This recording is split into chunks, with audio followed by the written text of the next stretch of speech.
2006, ubicamos esa fecha en la línea de tiempo. Fue ese día cuando el presidente del Estado Plurinacional de Bolivia, Evo Morales Ayma, promulgaba el decreto supremo Héroes del Chaco, que dispuso la recuperación de los hidrocarburos. Importante repasar algunas claves de este proceso de nacionalización, de recuperación estratégica, para tener un panorama descriptivo más amplio y entender entonces en qué se soporta esa estabilidad económica que caracteriza hoy a la nación del altiplano. Tras la promulgación del decreto Héroes del Chaco, empresas petroleras fueron llamadas a firmar en un plazo de 180 días contratos con condiciones más justas para el Estado. De lo contrario, tendrían que retirarse de territorio boliviano. Antes de esta decisión, las petroleras se quedaban con 82% de la renta y el Estado apenas con un 18%. Producto de la nacionalización, las cifras se invirtieron. A raíz de este proceso, Bolivia pasó de ser importador de gas natural a exportador, con una producción duplicada que tiene en Paraguay el principal comprador y genera ingresos anuales promedio de $150 millones. El acceso de las familias bolivianas al gas también aumentó exponencialmente. De 40.000 hogares en 2006 pasó a 4 millones en 2008, según cifras oficiales. En octubre de 2006 fue nacionalizada la mina de estaño de Juanuni. En febrero de 2007 ocurrió lo mismo con la empresa de fundición Vinto. Ambas estaban en manos suizas. En mayo de 2008 nacionalizó la empresa de logística y almacenamiento de hidrocarburos CLHB, que hasta entonces era un consorcio compartido por las firmas peruanas y alemanas. Ese mismo mes recuperó la mayoría accionaria de las petroleras Chaco, Pan American Energy, que era del grupo British Petroleum, Andina, que era la filial de la española Repsol, y Transredes, que dependía de Shell. No solo en materia de hidrocarburos el Estado recuperó espacio. En enero de 2007 fue estatizada la empresa nacional de telecomunicaciones Entel y la recuperación de tierras ha sido un eje que transversaliza y hace posible las políticas públicas desde el gobierno. El 6 de febrero de 2009 expropió 36.000 hectáreas de tierras hacendadas, 15.000 de ellas a la familia estadounidense Larsen Mettenbrink, acusados de someter a servidumbre a indígenas guaraníes. En mayo de 2012 expropió las acciones de Red Eléctrica Española en la empresa transportadora de electricidad. Lo mismo hizo con la empresa Iberdrola, encargada de la distribución de energía en zonas de La Paz y Oruro. Esta política, sumada a la creación de otras empresas estatales como Boliviana de Aviación, ha permitido que el Estado gestione casi 40% del Producto Interior Bruto del país. Cuando vamos a los hechos encontramos, la llegada de Evo Morales ha significado ruptura con el viejo modelo porque permitió, y eso es irrefutable, la refundación del Estado boliviano bajo la bandera del plurinacionalismo o del pluralismo. A partir de este momento, la mayoría de la población ha sido beneficiada con el desarrollo de las fuerzas productivas, principalmente por el giro que dio la gestión estatal. Hugo Moldis, analista político y periodista, magíster en Relaciones Internacionales, se va a incorporar para analizar. Escuchaba ya este enunciado. Luis Alberto Vera Delgadillo, licenciado en Historia de la Universidad de San Andrés, hizo parte del grupo de historiadores que conformó el equipo en la reciente demanda marítima o en la demanda marítima histórica de Bolivia ante la Corte Internacional de La Haya. Ambos se suman para analizar. Yo quiero preguntar qué lecciones se desprenden de esta forma de gestionar, es lo primero, y voy con Hugo. Hola, Hugo. Sí, buenos días, Lucía. Un gusto estar con Telesur. A ver, yo creo que hay varias cosas. La primera es que se nacionalizó el gobierno. Eso no es poca cosa. En un continente, en una región y en un país en el que el gobierno era una formalidad, pues solamente acataba en los hechos los mandatos de los organismos internacionales y las imposiciones de Estados Unidos. Entonces, el primer paso que da Evo Morales, habla muy poco esto de este tema, pero el primer paso que da a la llegada a la presidencia es nacionalizar el gobierno y ponerlo al servicio de la población en general y sobre todo de los más vilipendiados, como generalmente dice el presidente Evo Morales. Segundo, la recuperación de los recursos naturales. Tercero, que estos recursos naturales generen excedentes y estos excedentes no vayan al bolsillo de lo que ha ocurrido en otros países y que se la llama la burguesía burocrática, es decir, aquella que sin ser la dueña de los medios de producción se beneficia de la administración de las empresas del Estado. Esto ocurrió en Bolivia entre el año 52 y el año 85 con la llamada Revolución Nacional. Todo lo contrario, genera excedentes y los distribuye en beneficio de toda la población, invierte en un desarrollo importantísimo. Yo podría decir que Evo Morales lo que hace es articular lo pendiente de la agenda del siglo XIX, lo pendiente de la agenda del siglo XX, que es la industrialización, y empezar a encarar la agenda del siglo XXI.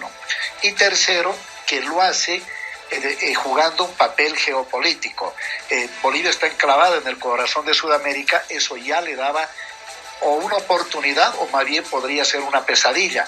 Evo asume este papel del enclaustramiento, convierte la ubicación geográfica del país más bien en una oportunidad que le permita diversificar sus relaciones económicas, sus relaciones políticas. Y cuarto, yo destacaría que es de un país que tiene la decisión de caminar por un rumbo distinto al que nos había mandado no solamente el neoliberalismo en general, sino el capitalismo en general, en particular.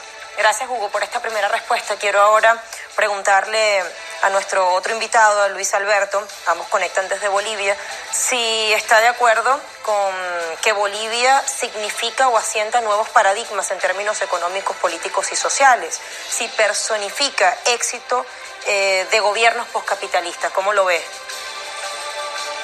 Buenas tardes, Lucía. Bueno, en realidad sí hemos llevado un nuevo modelo, pero yo no digo completamente del neoliberalismo. En realidad hemos cambiado este sistema, hemos mantenido ciertos modelos neoliberales que ha sido inevitable el poder tener esta herencia que ha venido de los gobiernos pasados, y nos hemos entregado a un capitalismo de China completamente, que es muy beneficioso. Yo nunca lo he visto como malo el hecho de que estemos tan ligados a China, porque China nos da los créditos y nos paga con las swaps, que ha sido algo que los otros gobiernos como Estados Unidos no nos han brindado la oportunidad. Entonces es en este momento de que vemos de que el modelo boliviano está perdurando. Realmente no hemos visto señales de que nosotros vayamos a entrar en una crisis grave como lo que ha pasado con Argentina, aquí en uno de los países vecinos, pero al mismo tiempo tenemos que seguir un poco cautelosos, porque no podemos estar todo el tiempo pensando de que se va a mantener esa estabilidad. Yo creo que el presidente Morales está llevando por un buen camino todo esto.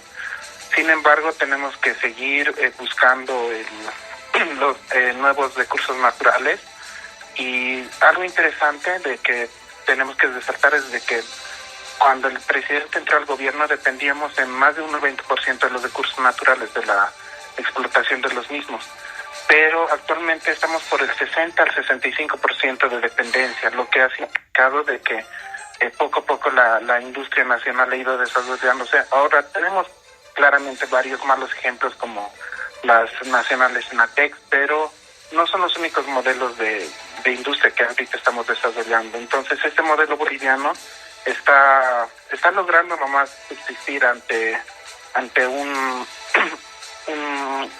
cono sur que se está volviendo meramente neoliberalista. Vuelvo con Hugo. A pesar de las críticas y de toda la campaña, incluso de despolitización de la población boliviana que han emprendido medios de comunicación y poderes aliados, ¿hay un proyecto alternativo? Le pregunto porque llama la atención que cuando miramos esas críticas y a dónde o cuál es la esencia de esa campaña, ataca las formas de gestión, pero nunca la sustancia. ¿Cómo lo ve usted, Hugo? Sí, lo primero, pero yo incorporar un criterio de discrepancia, es decir, aquí hay un modelo post-neoliberal en marcha, ¿ya? Lo que no se puede decir es que se hayan anulado algunas lógicas de funcionamiento del neoliberalismo, porque objetivamente no era posible. Aquí hay que incorporar el concepto de transición. La transición de una sociedad capitalista o no capitalista ciertamente va a ser más larga y distinta a otras transiciones que se han conocido con horizontes socialistas. Estoy hablando desde la Revolución Rusa, pasando incluso por la Revolución Cubana, pero que hay un proyecto post-neoliberal en marcha, porque no sé si he entendido mal a Luis Alberto, es decir, no hay la menor duda, ¿sí? Y el elemento fundamental de un proyecto post-neoliberal tiene que ver con la orientación política de ese gobierno, ¿sí? Primero. Segundo, con la forma de aprovechamiento de los recursos naturales. Y tercero, con dar pasos certeros para modificar la estructura económica en el país. La oposición señala que Bolivia está en bonanza por los altos precios de las materias primas, pero esto se cae en los últimos 3 o 4 años, cuando a pesar de la disminución del precio de las materias primas, el país sigue siendo el que más crece en la región. ¿Por qué no han podido hacer la campaña o la guerra económica contra Bolivia como la hacen, por ejemplo, contra Venezuela? Porque la estructura productiva boliviana no se los permite. Si no lo hubieran hecho, esta estructura productiva permite garantizar alimentos para la gente, desde los pequeños productores hasta los medianos productores. Por lo tanto, se le complica a los planes que ciertamente los tienen hacia Bolivia, hacia los planes que tiene el imperio y la derecha internacional. Ahora bien, ¿por qué la derecha no puede agendarlo? Porque no tiene una propuesta alternativa. Es decir, la propuesta alternativa, porque alternativa sería frente a lo que está haciendo el presidente Evo Morales y frente a lo que hizo el neoliberalismo en 20 años. Es decir, no es solo alternativa frente a lo que hace Evo Morales.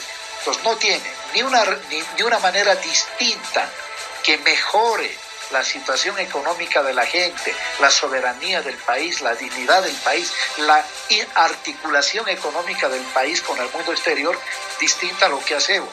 Y mucho menos tiene una propuesta alternativa frente a 20 años de neoliberalismo. Entonces, ¿qué tiene la oposición y que no lo dice?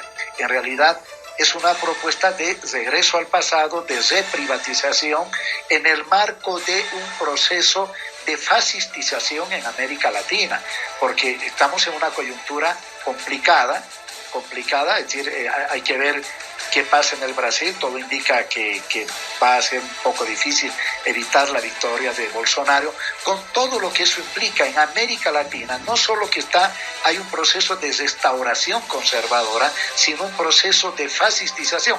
En medio de eso, los proyectos con horizonte postcapitalista, estoy hablando de Venezuela, estoy hablando de Bolivia, estoy hablando de Nicaragua y de la propia Cuba, van a tener que ser muy prudentes porque están en medio de un territorio que se está minando el territorio. Ahora, ¿esto implica dar un paso al costado y retroceder? Por supuesto que no, pero va a obligar a ser mucho más prudentes y retomar la máxima leninista de que un minuto antes puede ser demasiado temprano y un minuto después puede ser demasiado tarde.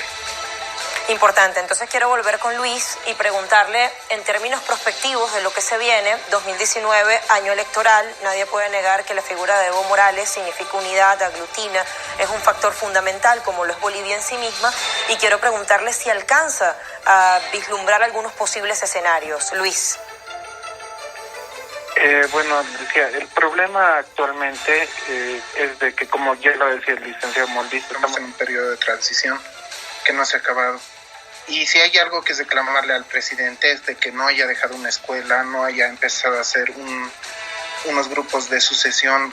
Teníamos esta esperanza de lo que sería Generación Evo, que en realidad no nada.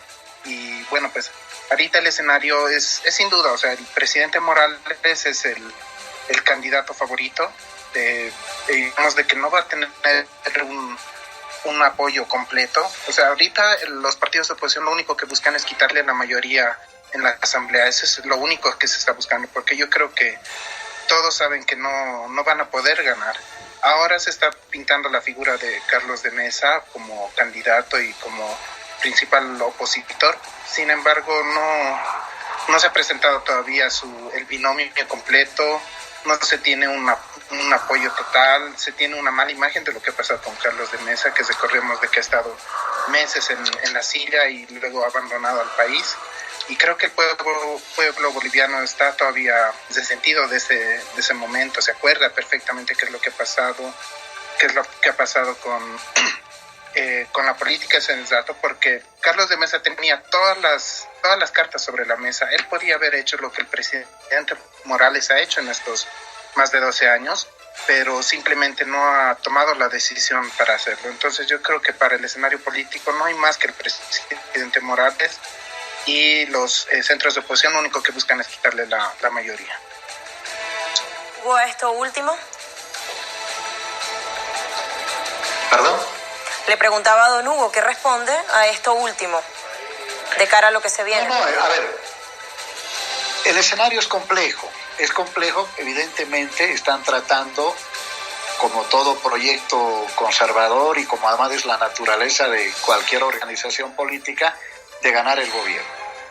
Va a ser muy difícil que la derecha gane el gobierno, y peor aún si ganando el gobierno se quede en él mucho tiempo, porque tendría que generar una represión a gran escala, porque evidentemente se ha elevado el nivel de conciencia de la gente sabe que tiene beneficios, sabe que se invierte en infraestructura, en educación.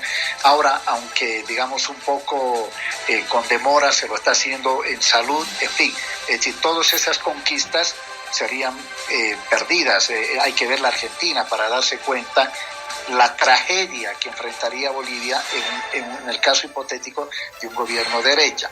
Segundo, evidentemente, esta es una oportunidad para el presidente Evo de empezar a construir una estructura política, en eso yo coincido con Luis Alberto, una estructura política que le dé con mayor consistencia en la base, pero además de eso que le permita mayor proyección en el mediano y en el largo plazo. Es decir, todos somos mortales, lo saben, por ejemplo, los venezolanos tras la muerte del presidente Chávez, todos somos mortales.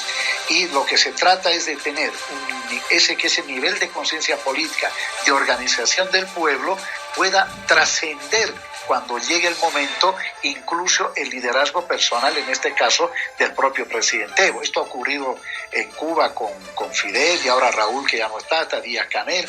Se trata de tener estructuras que puedan responder de manera flexible, pero a la vez de manera contundente, cualquier escenario adverso que se pueda tener en la coyuntura latinoamericana. Pero bueno, Evo va a ser candidato. No queda la menor duda de que va a haber una victoria. No sé si va a ser tan holgada como las anteriores, pero va a haber una victoria y va a plantear nuevos desafíos para la revolución boliviana. Y ahí juega un papel importante la conjugación de la lógica del poder constituyente y el poder constituido, la institucionalidad. Muchísimas gracias a Hugo Moldis y a Luis Alberto Vera Delgadillo.